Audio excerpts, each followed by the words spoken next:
Hey guys, it's me Samantha and welcome back to another vlog. So for today's video Bible study naman. So please subscribe, hit the notification bell, press the like button, and comment down below. Hashtag SGSquad. Bye! Gandang hapon po sa inyong lahat. Narito na naman po tayo sa ating Bible study.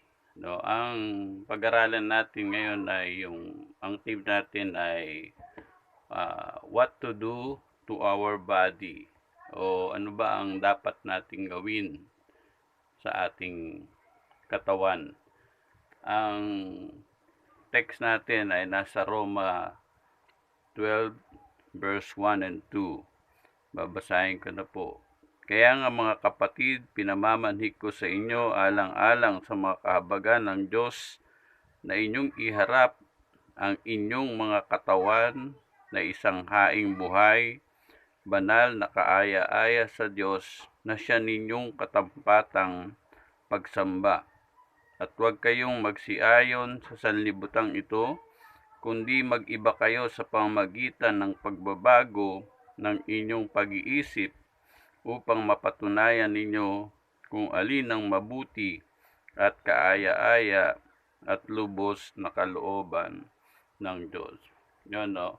Meron pong instruction dito si Pablo sa mga taga-Roma. No? Ang sinusulatan po ni Pablo dito, o ang sinulatan ni Pablo ay, sabi niya, kaya nga mga kapatid, ibig sabihin, ay mga born again na po ito sa Espiritu, yung mga sinulatan. Ibig sabihin, ito po yung mga tumanggap na kay Kristo, mga nanampalataya na kay Kristo. So, tinawag silang mga kapatid. Ibig sabihin, ito ay mga anak na ng Diyos.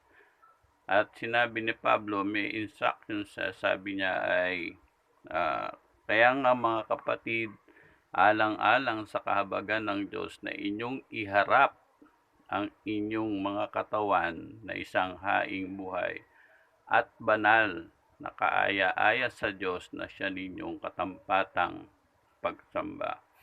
Ano daw po ang ihaharap? Ang sabi ni Pablo, sabi niya, iharap daw natin yung ating katawan. Kung mapapansin nyo, hindi sinabi dito na hiharap ang inyong mga sarili. Kasi dun sa ating pinag-aralan, sa katutubong tao, yung salita pong magkakapareho ay yung espiritu, pagkataong loob, pagkataong natatago, at saka yung ako, sarili, yan po ay puso, yan ay mga termino po yan ng espiritu. No, pag sinabing ako, hindi po katawan yon. Dahil ang tunay na tayo, ang tunay na pagkatao natin ay yung espiritu na mayroong kaluluwa na nakatira sa katawan.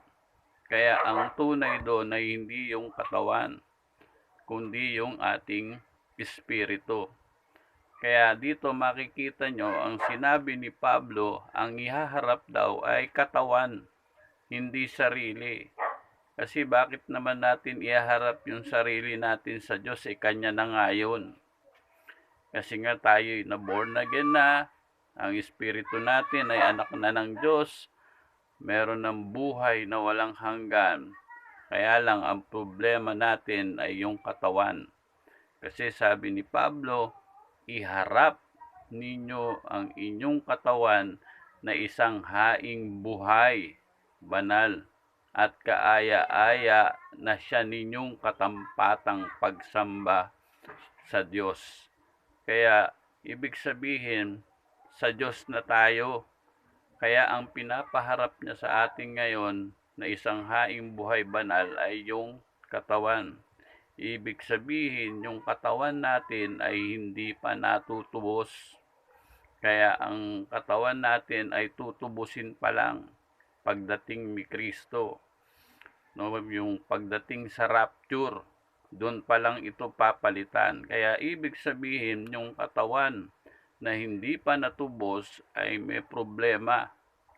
Bakit kailangan iharap ang katawan? Kasi nga, ang katawan ay merong problema. Ano ba ang problema ng katawan? No, tignan natin sa Efeso chapter 2, 1 hanggang 3. Kaya hindi yung sarili nyo ang ihahandog nyo. Sa Diyos na yan eh. Na born again na nga yan sa Espiritu eh. Ang ihaharap nyo ngayon sa Diyos ay yung katawan. No? Parang sample. Halimbawa, kung nagpunta kayo ng church, siyempre ang dadalin mo sa Diyos, sa simbahan, yung iyong katawan. No? Sino magdadala? Siyempre, yung na born again na Espiritu. Para makapunta yung katawan. Kaya pinaharap yung katawan, hindi yung sarili. Ngayon, bakit pinaharap yung katawan? Kasi nga po, isahin natin sa Efeso chapter 2, ito ang sabi niya, at kayo'y binuhay niya nang kayo'y mga patay dahil sa inyong mga pagsalangsang at mga kasalanan na inyong nilakaran nung una ayon sa lakad ng sanlibutang ito, ayon sa pangulo ng mga kapangyarihan ng hangin ng espiritu na ngayon ay gumagawa sa mga anak ng pagsuway. Sa gitna nga ng mga iyon, tayo rin naman ay ng ibang panahon ay nangabubuhay sa mga kahalayan ng ating laman na ating ginagawa ang mga pita ng laman at ng pag-iisip, at tayo nooy katutubong mga anak ng kagalitan gaya naman ng iba. Ibig sabihin dito yung mga Christian dito nung hindi pa raw binuhay ang kanilang espiritu, ang ginagawa daw nila ay yung pita ng laman, yung kahalayan ng laman, lamang katawan mo yon. Ibig sabihin, kahit na born again na tayo, dahil hindi pa nga natubos itong ating katawan, ito yung ating kalaban. Meron siyang pita ng laman. Meron siyang tinatawag kahalayan ng laman. Tignan natin sa Santiago, chapter 1,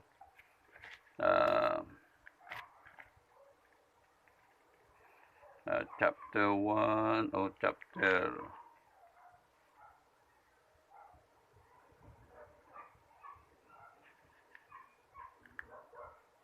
yun, chapter 1 verse 13. Ito, basahin natin. Chapter 1 verse 13. Huwag sabihin ng sino man pagka siya'y tinutukso, ako'y tinutukso ng Diyos, sapagkat ang Diyos ay hindi matutukso sa masamang bagay, at di rin naman siya nanunukso sa kanino man, kundi ang bawat tao ay natutukso pagka nahihila ng sariling masamang pita at nahihikayat.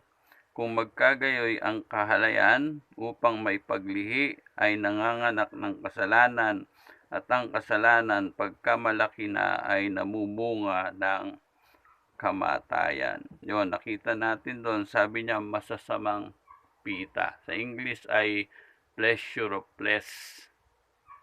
Sa English naman yung isa ay lust of the flesh.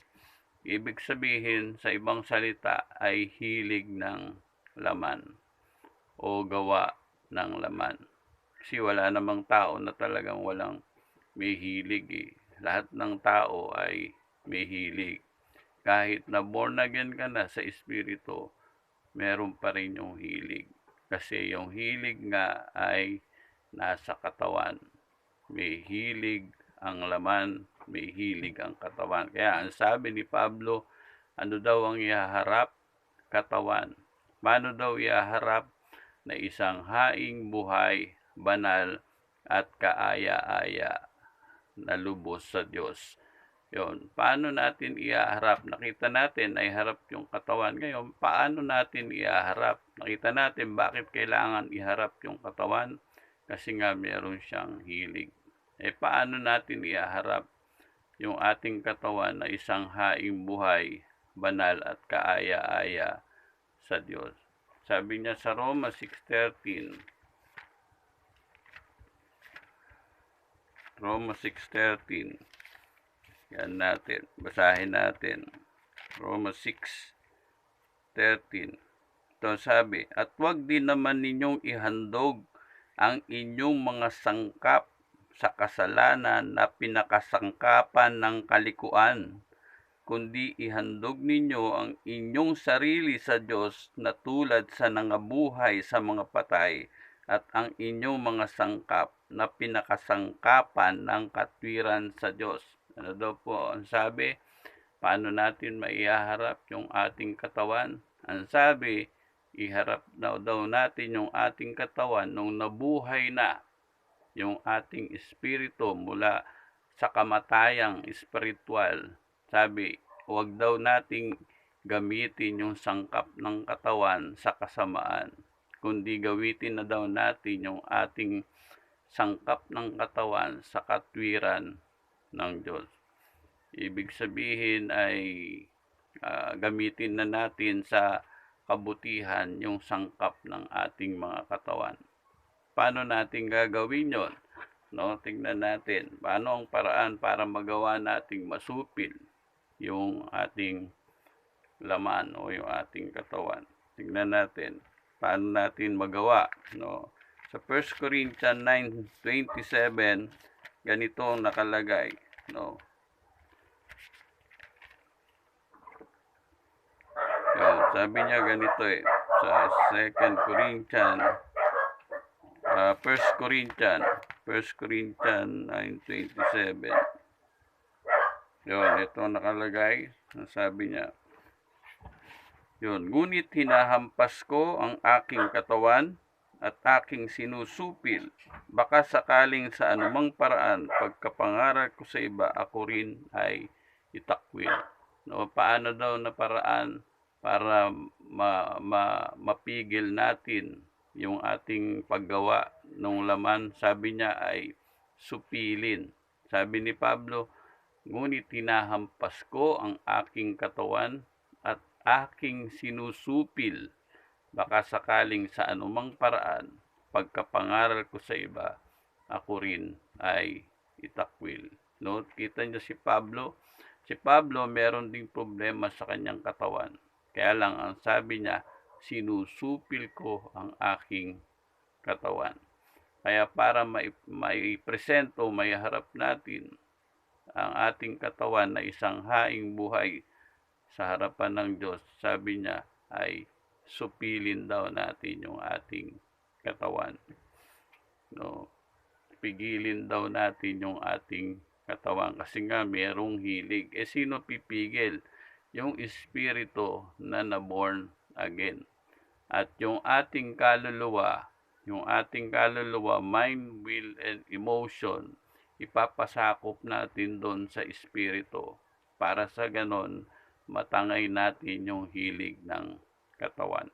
Ibig sabihin, pag yung soul natin ay sumang-ayon sa gusto ng espiritu na naborn again, ay makokontrol na natin yung hilig ng laman. Masusupil na yung hilig. Kaya sabi ni Paul dito, ito apostol na meron pa rin problema sa katawan. Kaya hindi naaalis yung hilig ng katawan. Hanggat nandito tayo sa ibabaw ng mundong ito, ay nandito yung hilig ng laman. Kaya ang sabi, supilin. Ang kaaway ng born again na espiritu ay yung katawan. Kaya pinapasupil. No? At sabi ni Pablo, aking sinusupil. Baka pagkapangaral ko sa iba, ako rin ay itakwil. Bakit siya itatakwil? Kasi nga naman, kung halimbawa, sinunod ni Pablo yung hilig ng kanyang laman. Halimbawa, yung pakikiapid, pangangalunya, pagpatay, siyempre wala nang maniniwala sa kanya para pag nangaral siya, itatakwil na siya. No, kaya sabi niya, sinusupil ko ang aking katawan upang pagkapangaral ko sa iba, baka ako rin daw ay itakwil. Kaya sino susupil? Ang susupil sa katawan na may hilig ay yung ating espiritu na naborn again. At pinababago yung isip. Dapat yung isip natin, ibahin natin sa salita ng Diyos. Isang-ayon natin yung ating isip sa espiritu para matangay yung gawa ng laman. Mapigil na natin yung mga hilig ng laman, yung lust of the flesh, yung pleasure ng flesh, at yung hilig ng gawa ng laman. Ano ba yung mga gawa ng laman na dapat supilin? Yun, basahin natin. Ito po yung mga gawa ng laman na dapat supilin. Nasa Galatia 5. Basahin natin. Galatia 5. Yun, 19. Ito po ang sabi. Hayag ang mga gawa ng laman. Ano ang sabi? Hayag ang mga gawa ng laman. Ibig sabihin, kita natin kung ano ang gawa ng laman. So, ito raw yung mga gawa ng laman. Babasahin ko na po. Ano sabi niya? Hayag ang gawa ng mga laman, sa makatwid bagay ang mga ito, pakikiapid, karumihan, kalibugan, pagsamba sa Diyos-Diyosan, pangkukulam, mga pagtataniman, mga pagtatalo, mga paninibugho, mga pagkakaalitan, mga pagkakampi-kampi, mga pagkakabaha-bahagi, mga hidwang pananampalataya, mga kapanagilian, mga paglalasing, mga kalayawan, at ang mga katulad nito. Tungkol sa mga bagay na ito ay aking ipinagpapaunang ipaalala sa inyo tulad sa aking pagpapaalala noong una sa inyo, na ang mga nagsisigawang gayon, ang mga bagay ay hindi magsisipagmana ng kaharian ng Diyos. Yun, nabanggit po dito, bakit kailangan supili ng katawan? Ano ba ang mga gawa ng katawan? Yun, nabasa na po natin, binanggit sa Galatia. At ano ang sabi? Ang hindi raw sumusupil sa gawa ng mga laman, ang sabi niya ay hindi makakapasok sa kaharian ng Diyos. Kaya ibig sabihin ay supilin natin, lalo-lalo na yung mga pagsamba sa Diyos-Diyosan, no? Pagtatalo, yun, yung mga nabanggit dito.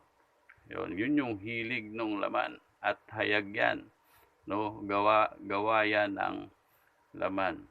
Kaya nga ang sabi, ang gawa ng Espiritu, love, joy, peace, faithfulness, no? Perseverance, yan yung bunga ng Espiritu. Kaya dapat walk in the Spirit. Lumakad tayo ayon sa Espiritu, ipasakop natin yung ating soul sa Espiritu para po mapigil yung gawa ng laman. Kasi lahat po ito, lalo na yung pagsamba sa Diyos-Diyosan, ang Diyos po ay Diyos na mapanibughuin.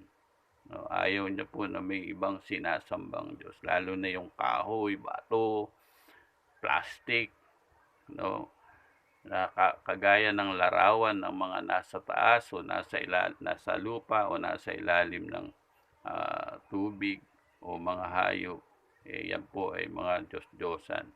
Yung mga pangkukulam, yan, mga pagtataniman ng galit, puot, yan ay mga hilig ng laman, ang sabi po ni Pablo.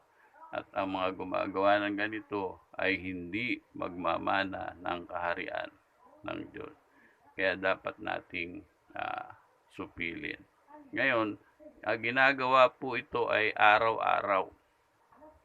Ang pagsupil sa katawan ay araw-araw. Pag nagawa po natin yon, sabi ng Bible, ay katampatang pagsamba. No, katampatang pagsamba na po yun. Ayon sa Roma 12:1, pag nagawa na nating iharap yung ating katawan, nasupil na natin yung hilig ng ating katawan, ito po ay tinatawag ng katampatang pagsamba sa Diyos. No? Ibig sabihin ay araw-araw na ginagawa ito, sinusupil. Kaya nga ako pagka mayroong nag-aaya sa aking uminom, sinasabi ko, hindi na ako umiinom. Araw-araw kong sinusupil. No? Susupilin na yung hilig ng katawan. At pag nagawa daw natin yon, ang sabi ni Paul, ang sabi sa Roma 12, basahin ko po, ay katampatang pagsamba. Ibig sabihin, yung katampatang pagsamba ay hindi lang kasi yung pagsamba na taas ang kamay, pagsamba sa Diyos, bahagi lang ho yun ng pagsamba. Pero hindi po yun spiritual worship.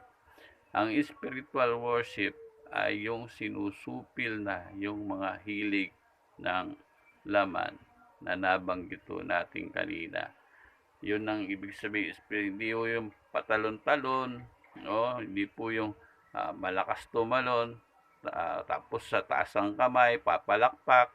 Hindi po yung bahagi lang ho yun ng pagsamba. Ang talagang spiritual worship sa Diyos, ito yung iharap mo na yung katawan mo na isang haing buhay, banal. Bawa, hindi ka na nagbibisyo. Yan, spiritual worship mo na yan. No, halimbawa, kasi maraming iba, kala nila ang pagsamba yung itaas ang kamay. Totoo yun, pagsamba yun, pero bahagi lang yun ng pagsamba. Hindi yun ang talagang katampatang pagsamba. Maraming ganyan pupunta sa church, talagang nagpapalakpakan, talagang taasan pa ng kamay, pero paglabas, nalalakas uminom, tapos nalalakas manigarilyo, no? Hindi po yun katampatang pagsamba. Yan nga ho yung daya ng dyablo Kasi ayaw ng dyablo na ang mga anak ng Diyos ay makapasok sa kaharian ng Diyos. Ayaw ng dyablo na ang mga anak ng Diyos maligtas. Bakit? Kasi yan ang sinasabi ng dyablo, sige, sumamba kayo. Okay lang yan, samba kayo, pero huwag kayong lalayo. Huwag kayong lalayo sa bisyo. Yun ang sinasabi ng dyablo. Hindi naman sasabihin ng dyablo, sumamba kayo Ay, huwag kayong sumamba Hindi naman sasabihin ng dyablo, huwag kayong sumamba. Ang sasabihin niya, sige, sumamba kayo. Pero huwag kayong lalayo. Saan wag lalayo? Sa bisyo. Kaya maraming mga Kristiyano, ang gagaling, ang lalakas pumalakpak, lalakas tumalon No, akala nila pagsamba yon na tunay. Hindi, bahagi lang yon ng pagsamba. Ang sinasabi sa Roma 12 ay yung katampatang pagsamba. Ito po yun. Kaya nga mga kapatid, pinamamanhik ko sa inyo alang-alang sa mga kahabagan ng Diyos na inyong iharap ang inyong katawan na isang haing buhay, banal na kaaya-aya sa Diyos na siya ninyong katampatang pagsamba. Yon yung katampatang pagsamba. Araw-araw na nating sinusupil yung hilig ng laman. Araw-araw po ito. Hindi po ito tuwing linggo lang. Pagpasok sa church. Hindi po ito yung pataas-taas lang ng kamay. O yung mga iba, ang lalakas tumalon. No, malakas pumalakpak. Yun ay mga bahagi lang ng pagsamba at pagpuri sa Diyos. Pero hindi yun katampatang pagsamba. Ang katampatang pagsamba ay iharap ninyo ang inyong katawan na isang haing buhay. Supilin na ninyo yung mga hilig ng inyong laman na nabanggit dun sa Galatia 5:19 hanggang 21. Ngayon, pag nagawa natin ito, no, ang sabi ng Bible ay ililigtas natin ang ating mga kaluluwa. Ayon kay James. Kasi kailangan bago yung ating isip. Kasi merong iba, born again, pero sumasamba pa rin sa Diyos-Diyosan. Baguhin nyo na yung inyong isip. Kasi pag sumasamba pa rin kayo sa Diyos-Diyosan at naglalasing, umiinom, naninigarilyo, lahat ng bisyo, sinisira nyo ang inyong katawan na templo ng Espiritu ng Diyos. Ang sabi ay hindi tayo maliligtas. Kasi nga, apektado yung soul. Bagamat binorn again na tayo, ililigtas natin ang soul. Hindi naman ang Diyos ang maghaharap sa katawan natin Alangan naman yung Diyos ang magsupil ng katawan natin. Tayo yung na-born again at meron tayong mind, will, and emotion. Tinulungan lang tayo ng Diyos, in-encourage lang tayo ng Diyos para magawa natin yon. Pero hindi siya bababa para pigilin lahat yung gawain natin na hilig ng laman. No? Tayo gagawa nun. Ikaw ang maghaharap sa Diyos ng iyong katawan para hindi mo na magawa yung mga hilig ng laman. Yung iba sasabihin, Lord, alisin mo naman yung hilig ng laman ko. Binorn again ka na nga, di ikaw na gumawa. Ba't pagagawa mo pa rin sa Lord? No? Tayo po ang gagawa nun, hindi na si Lord. Dahil tinulungan na tayo ng Lord. Anong tulong niya? Binorn again na ang ating espiritu. At ngayon naman, baguhin natin yung ating soul, yung ating isip. Kasi baka mamaya born again na, pero ang ginagawa pa rin, hilig ng laman. Kasi nga, ang soul natin, nagre-reason, nagdadahilan. Masarap ang bisyo masarap magsugal No, masarap yung ganito Dapat pasakop natin yung ating soul. Kaya pinaiiba. Yung iba naman, born again na, sumasamba pa sa Diyos-Diyosan. Hindi, baguhin na ninyo ang inyong isip. Sabi ni Paul sa Roma, sabi niya, mag-iba na kayo. Sabi niya basahin natin yon.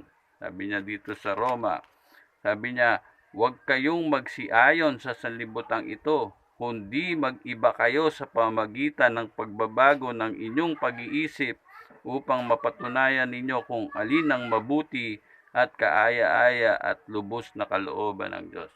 Ano po sabi? Renew your mind. Paano ma-renew? Sa salita ng Diyos. Ibahin na raw natin yung laman ng ating isip. Kasi nga naman, kung born again kayo, tapos yung isip nyo iba, naniniwala pa rin kayo sa takbo ng sanlibutan ito. Ano ba takbo ng sanlibutan ito? Mga pagsamba sa Diyos-Diyosan, mga pakikiapid, mga paglalasing, na gaya ng sinabi sa Galatia 5:19 hanggang 21. Ngayon, baguhin natin yung ating isip, yun yung mind, will, and emotion, soul. Pag nagawa natin yon, humiwalay na sa karumihan, tinanggap natin yung salita ng Diyos na may kaamuan, at wag lang daw napakinggan, kundi ganapin. Pag nagawa natin yon, ligtas yung kaluluwa. Kaya huwag nyo akalain sa iba ang turo, kala nila pag na-born again na, ligtas na kaluluwa. Hindi. Na-born again ka, tinulungan ka ng Diyos, gawin mo na yung part mo, baguhin mo na ang isip mo, at iharap mo na ang iyong katawan na isang haing buhay, banal, at kaaya-aya sa Diyos. Ayan niya sa Santiago, yun ang nakalagay sa Santiago, sabi niya, Santiago 1, 21:22. Sabi natin, ito nakalagay. Kaya't ihiwalay ninyo ang lahat na karumihan at ang pag-apaw ng kasamaan at tanggapin ninyo na may kaamuan ang salitang itinanim na makapagliligtas ng inyong mga kaluluwa, datapwat maging tagatupad kayo ng salita at huwag tagapakinig lamang na inyong dinadaya ang inyong sarili. Tignan nyo, hindi sapat na tanggapin lang yung salita ng Diyos. Sabi, umiwalay sa karumihan, at ang sabi, huwag lang maging tagapakinig ng salita ng Diyos, kundi maging tagatupad. Pagka raw naging tagapakinig ka lang, dinadaya mo daw ang iyong sarili.